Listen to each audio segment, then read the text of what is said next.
I am Ashley Audet, and this is our Vine Time. Hey guys, today we are in Newtown, Connecticut, visiting one of the newest wineries here in CT.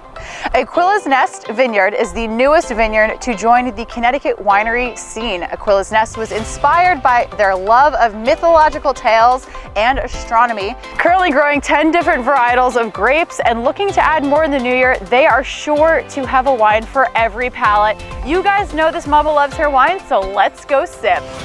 How did you get started in the wine business? So we were actually looking 5 years ago when we purchased this property. We were looking for a place to build our house as we just had our second son, and my husband found this property in Fairfield County, 41 acres. Who would have thought? So we came out to check it out, and this property is very elevated and has really great views of the surrounding areas. Discussing with my husband what to do first. Do we build a house or do we build something where everybody else from the community can enjoy? We decided to maybe get started with a small winery maybe, and we planted our first acre the first year to see how it went. And we're like, oh, this is not that bad. We could definitely do it. And so the second year came around and we planted some more vines. We planted a couple of varieties from reds that do well in cold climates and also mostly whites as well. And then we grew a year at a time. So now after the fourth year, we have 7.5 acres planted. We produce some of the wines that you see here. That's why we only have 5 wines at the moment. Next year, we'll probably have some more. And different varieties as well. Yeah. So tell me a little bit about your winemaking style. You said you're Albanian, so do you stick to your Albanian winemaking roots? Yes and no in a way, because you also have to adapt towards the varieties that you grow up here are, and the Albanian varieties are a bit different from the varieties that we have planted here. Absolutely. So what's the toughest part of winemaking here in Connecticut? I think the humidity in Connecticut doesn't do us a favor. Agreed. So we kind of have to use more. We don't use pesticides, we use herbicides, but we have to use them, and there's no really a choice because of the humidity. You really talked about how you wanted to kind of do something good for the community when you bought this property. So what to you is the most rewarding part of being a winery owner, being part of the winemaking business? During 2020 especially, when people don't have a lot of spaces to go out and just relax, it's so rewarding to see everyone sitting around the fire pits and getting blankets from home, getting even chairs from home when we're fully booked, and just enjoying some time together as a family. I just enjoy making other people happy, and I think so far we've accomplished that goal.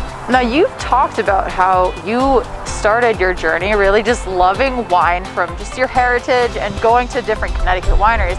Why do you love wine? I think having wine is like an experience. It just adds on, makes your mood a lot better. It's something that makes you happy. Absolutely. So talk to me about your labels. Even with the interior design of the winery, you'll see that there's a lot of women empowerment themes, diversity themes, environmental awareness and so on, and just a love of beauty and art. And for all the labels, we wanted them to highlight a woman from ancient mythology or ancient history, from the Mediterranean stories that I grew up with. And so each of the wines represents, the woman figure and how that relates to a story that is related to the constellations in the Greek and Roman mythology. Now talk to me about your favorite bottle that you make. So the red blend is probably my favorite, as well as the rosé. But then I love all the 5 wines because it depends on the mood that you're in, the weather outside, what you're eating with it. Now, talk to me about each of them, right? So I'm going to try all of these, and I see that there's some pairings at the bottom with each of them. So I'm excited. So talk to me a little bit about not only each wine, but the pairing that you went with it and where the pairings are from. So our red blend is actually paired with peanut butter buckeyes, dark chocolate peanut butter buckeyes. The reason behind that is because our red blend is very dry and it gives you that click of the tongue feeling. The combination of these different flavors of peanut butter, salty, and dark chocolate, slightly sweeter. It's just the perfect combination.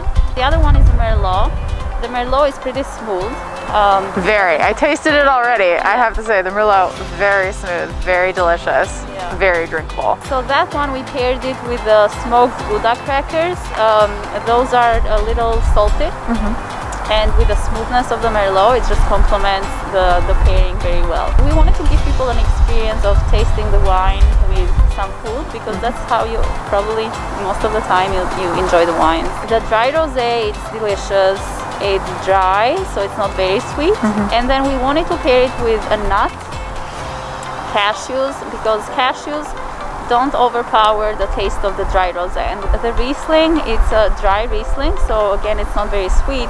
Paired it with wasabi peas, mostly because Rieslings are known to go really well with spicy foods.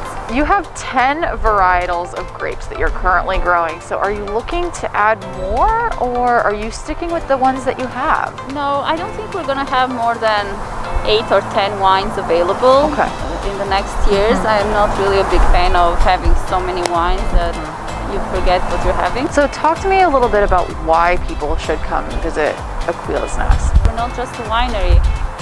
We don't bottle just wine, we bottle experiences.